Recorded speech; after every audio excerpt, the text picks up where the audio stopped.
What would that feeling be like if you hear Southwind Frank wins the Hambletonian? I'll probably just start crying, like I could cry now. So it's just an emotional thing.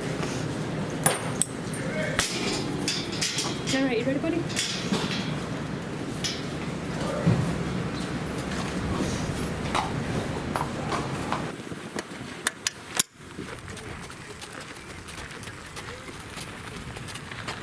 Yesterday morning, he thought he was King Kong when we turned him out in the field. He had a great time roaring, hollering, kicking, bucking.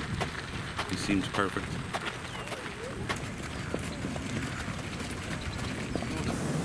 I was actually thinking of getting out of the business, and then Frankie came along, and after 15 years, you know what I mean? Yeah. You gotta stick around for a horse like this.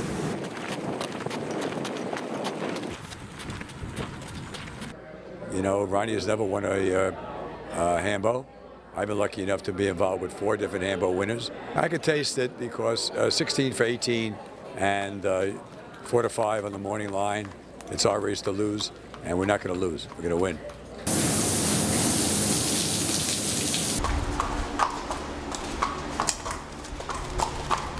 You feel that bar hopping is, do you think you have a good chance to take down Southwind Frank on Saturday? If he show up in the right, everything right, he's been unfortunately very up and down. If he show up right, I think you have a very good chance, yeah. He loves grass. He loves grass. Yeah. And apples. And carrots. You excited for Saturday? Yeah. So nervous. Have you had one in the Hambo before? No. My First first time? one. Yeah. That's why I'm so nervous. This drew really well, others not as well. How did you feel about it? Well, when you enter 5 horses, you got to expect a little bit mixture. But, you know, I mean, overall, you know, it's just one that got all the way outside, so it's not that bad. You got him? I got him. Way you go, big guy.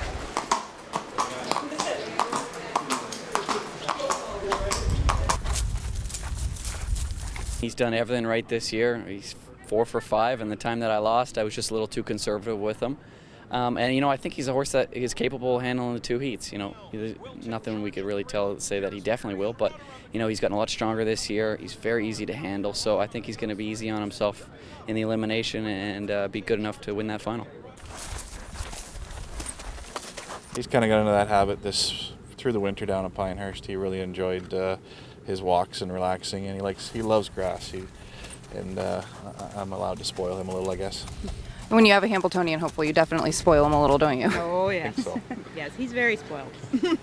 How does he take care of himself? What makes him able to keep going at 3? A lot of horses can't from 2. Oh, he's very easy on himself. I think you've seen it going to the track. That's his personality. His demeanor is Yeah. he is not hard on himself. He frets about nothing. He's just all around takes care of himself. Yeah. He sleeps. He eats. He loves grass. That's it.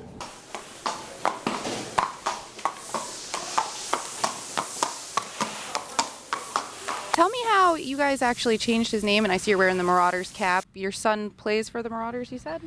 Yeah. He signed with McMaster University A couple days after we bought him, and he's a football player. He's a linebacker, and he was sold as Marion Monopoly, and we like the alliteration. And Paula's mom's first name is Marion, and he was born on Devin's birthday, so it just kind of popped into my head. Probably about a month later, coming home from Harrisburg, and I said, "Why don't we call him Marion Marauder?" And everybody kind of jumped on it, and away we go. When you guys picked him out, did him being born on your son's birthday, did it kind of catch your eye, or you were already looking at him anyway? No, we were already looking at him, and generally I don't check foaling dates till they come out of the stall, and we always look and see when their foaling date was, and we couldn't believe he was actually born on our son's birthday. We had an interest in him because we knew the family very well. We had the very first one out of his granddam. He eats the Purina oats and apple treats. That's what he does like to eat. That's his little treat. What would that be like for you to win your first Hambletonian? I mean, it's the first one I'll be in, so maybe it'll be like the jug. It was the first time I was in the jug, and I won that. You know, you got to get out of the way right early, because if you don't, then it's in your head every time you go.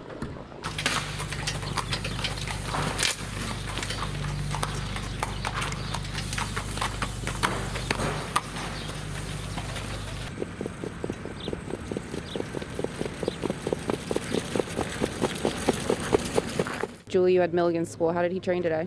I was really happy with him. You know, he's a bit on the lazy side, so for him to cut it out there, you know, we just wanted to go a mile around 59 in 2 minutes and try on the end of it, and that's exactly what he did. And how was Sutton? He was super. He followed along good, was good in the turns, and had a lot of trot finishing, and you know, pretty optimistic going into it. He's really broke out in his last couple starts. He didn't have a lot of hype around him coming into his 3-year-old year, but nice. Yeah, he's always been a very nice horse, and actually when he qualified last year here at Gateway, he was second to Southwind Frank in a qualifier, and he's always been a very good horse, and it's just been a matter of putting things together, but he seems to be getting sharp at the right time. The post position gods were pretty good to Milligan school and Sutton today, huh? Oh, we were real pleased. I mean, obviously we wanted to draw anywhere inside 7, and when they announced 3 and 4, we were really happy.